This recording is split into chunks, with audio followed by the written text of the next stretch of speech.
केंद्र सरकार द्वारा हाल ही में लागू किए गए 3 नए किसान अध्यादेशों का प्रदेश के किसानों ने स्वागत किया है। भिवानी जिले के किसानों ने कहा कि सरकार द्वारा खाद बीज के दामों में कमी, प्रधानमंत्री किसान योजना के तहत मिलने वाली राशि और न्यूनतम समर्थन मूल्य 1.5 गुना बढ़ाने वाले जैसे महत्वपूर्ण फैसलों ने उनके जीवन में बदलाव लाने का काम किया है।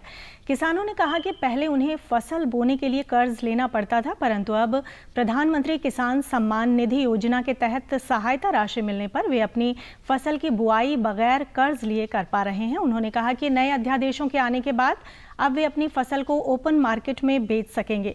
किसानों ने कहा कि फसल बीमा योजना के तहत नुकसान की भरपाई होने के चलते कृषि व्यवसाय में जोखिम कम हो गया है। उन्होंने कहा कि छोटे किसानों के लिए मानधन योजना के माध्यम से किसानों को पेंशन उपलब्ध करवाने की योजना एक सराहनीय कदम है। ये रास्ता खोले, अब कोई भी किसान कहीं पर अपनी फसल को बेच सकता है, किसी भी दाम में बेच सकता है, कितनी भी बार्गेनिंग करके ऊंचे नीचे दामों में बेच सकता है, वो उसकी मर्जी है।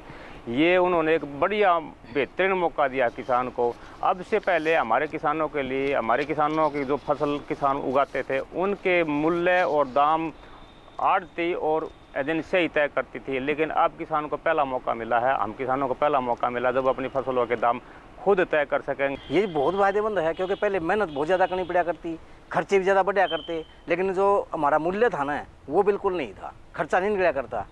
ईब जो मूल्य 1.5 गुना बढ़ा है ना, इस तो हमारा बहुत बढ़िया गुजारा हो जाएगा।